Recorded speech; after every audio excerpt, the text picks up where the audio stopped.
The night it happened didn't begin with chaos. It began with a phone call. It was 11:47 p.m. when my mother's name lit up my screen. I almost ignored it. We hadn't spoken in a week, not since she'd called me a disappointment in progress for refusing to give my sister more money. But late-night calls in our family only ever mean one thing: trouble. So I answered. Her voice came fast, breathless. "Danielle's in trouble. She's been arrested." My stomach dropped. What did she do this time? "It's not about what she did," Mom snapped. "It's about what you can fix. Get to the station now." I threw on a hoodie and drove through the cold. The streets were empty except for the flash of blue lights in the distance. The closer I got, the tighter my chest felt. Every time Danielle drank, disaster followed, and every time Mom found a way to clean it up. She'd twist the story, polish the edges, turn Danielle into the victim and me into the spare part meant to fix the mess. When I walked into the police station, Mom was already there. Perfect posture, perfect makeup, every detail in place like she'd been preparing for this scene. Danielle sat slumped on a bench, eyes swollen, mascara streaked, a white bandage around her wrist. "What happened?" I asked, looking between them. Mom shot me a warning look. "Be quiet and listen." Then she turned toward the officer behind the desk with a practiced smile. "This is my other daughter," she said sweetly. "The one who was involved." My heart stopped. "What?" Danielle looked down, chewing her lip.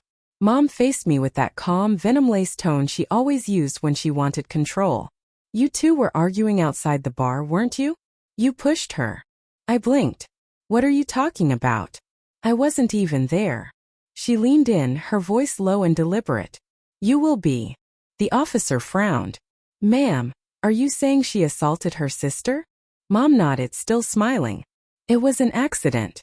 She loses her temper sometimes." I couldn't breathe. "You're lying. Mom, you're lying." She stepped closer. Perfume thick in the air. That heavy floral scent that always made me sick.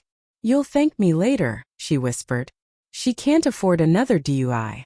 You, on the other hand, you've always been easier to replace than to rely on." It took me a moment to process what she'd said. Then it hit. She wasn't protecting Danielle. She was offering me up instead. The officer motioned for me to come forward. My voice shook.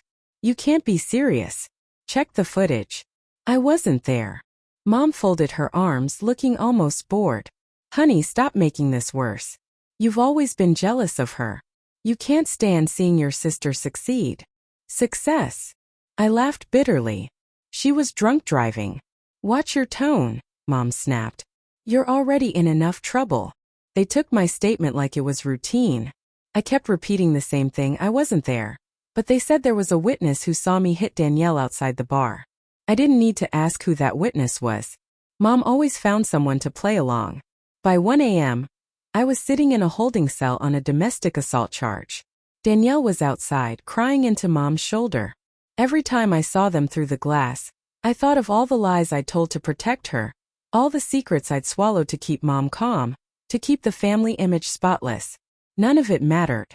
Mom didn't even look at me while I was processed. She stood at the counter signing forms, calm, efficient, detached. She looked like a woman paying a bill, not a mother destroying her own child.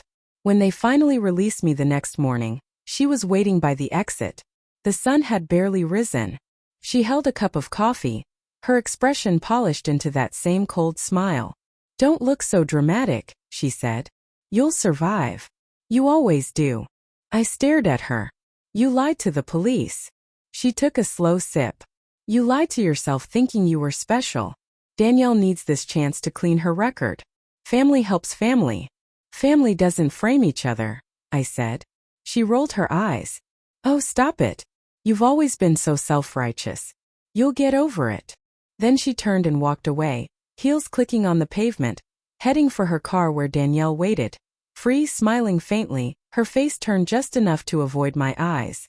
I stood in that parking lot wearing the same clothes from the night before, feeling like my whole life had been rewritten without my permission. Back home, the phone wouldn't stop ringing.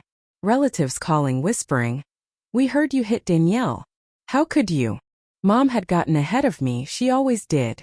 I thought about posting the truth online, exposing them all, showing the world what kind of people they really were. But her voice echoed in my head. You'll thank me later. She was right about one thing. I wouldn't forget, but I wouldn't forgive either. That night, I sat by the window staring across the street at their house. The porch light flicked on. Through the curtains I saw their shadows gathered at the dinner table, the picture-perfect family, laughing like nothing had happened. For the first time in 24 hours I smiled. It wasn't kind. It was cold, quiet, certain. Because they thought they'd humiliated me, that I'd disappear like always. But I was done being the one they erased. They'd framed me to protect her. Now I was going to show them what happens when the replaceable one finally stops playing by their rules. And I wouldn't need lies to do it. Just the truth. Sharp enough to slice through everything they'd built. The first week after the arrest felt like wading through fog. My name was still in the system, the case under review. Every person I passed made me wonder if they'd heard. Work put me on leave until it all cleared up. My landlord started watching me like I was contagious. Mom was out there, spinning her version of events faster than I could breathe. Poor Danielle, she told everyone. Her sister attacked her during a breakdown. We're just praying for healing. I read those words on Facebook, written by my own mother, and something inside me went still. Not screaming. Not crying. Just quiet, frozen anger. 2 nights later I drove to their house. I didn't plan it. I just went. The lights were on. Laughter carried through the open kitchen window. I stood outside for a long time, watching the silhouettes moving behind the curtains, Mom pouring. There they were. Mom sipping wine, Dad buried in the newspaper, and Danielle laughing like she hadn't torn my life apart. When I finally knocked, Mom opened the door as if she'd been expecting me. "Oh," she said softly, her voice full of irritation. "You shouldn't be here." "Then why am I the one standing outside?" I asked. She smiled coldly. "Because that's where people who can't control themselves belong." I stepped closer. "You framed me. You lied to the police. You let them write my name in a report labeling me violent." Her tone stayed calm, almost bored. "Better your name than hers. Danielle has a future. And I don't." She tilted her head. "You never did, darling. You've always been too difficult to build one." That was the moment something inside me shut off. I stopped pleading. Stopped trying to make sense of it. After that night I didn't call. I didn't defend myself. I deleted every account, wiped my social media clean, and disappeared from view. Let them think they'd won. I wanted them comfortable, unguarded. I just needed time. The breaking point came 2 weeks later, when I ran into the officer from my case at a cafe. He looked uneasy. "Miss Gray," he said. "Right," I replied flatly. He hesitated before leaning closer. "Off the record, your sister's BSC was 0.1. We were ready to file DUI charges until your mother came in claiming you attacked her in the parking lot. That changed everything." My hands went numb around my coffee cup. "There's no footage?" He shook his head. "The bar cameras were wiped, but not by us. Someone else deleted the files." And right then I knew exactly where to start. Mom had a friend on the city council, an IT consultant who helped her once before. When Danielle was caught shoplifting at 17, I remembered his name. I remembered that smug grin at every family barbecue. By the next morning, I'd pulled every public record tied to him: contracts, system logs, digital evidence access reports. The man was careless. He'd logged into the city's video server at 2:14 a.m. the night of the arrest. No warrant, no reason, just a deletion entry. I didn't go to the police. I went higher. I hired a legal advocate who handled wrongful arrests. Someone Mom couldn't manipulate with charm or tears. I sent her everything anonymously. The login records, the timestamps, the trail of deleted files, and screenshots of Danielle's messages bragging. Mom fixed it again. 10 days later, the first call reached Mom. 3 days after that, the subpoena hit their mailbox. The police reopened the case. Then she showed up at my door again.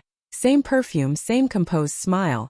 But this time her lipstick was smeared and her voice was trembling. "You have no idea what you've done," she hissed. "Oh, I do," I said. "For once, I actually do." Her mask cracked. "Do you think this makes you look better? You're ruining your own family." "You did that," I said quietly. "I'm just making sure everyone else finally sees it." She stared at me, and for the first time in my life I saw fear in her eyes. "You don't understand how far this will go." I hope it goes far enough, I said. Farther than your lies ever did. When she left, she slammed the door so hard the glass shook. The silence afterward felt heavy, like the air after a storm that hadn't quite passed. That night, I got a text from Danielle. Mom's freaking out. They reopened my case. Please, can we talk? I stared at the screen, then typed back, you should have thought about that before letting her destroy me. No reply. But I didn't need one because for the first time they were the ones being questioned. And I was just getting started. Mom's downfall didn't come from chaos. It came from silence, the very weapon she'd used against me for years. After the state reopened the DUI case, everything she'd built began to rot from within. Danielle was suspended from her job. The family name went under legal review.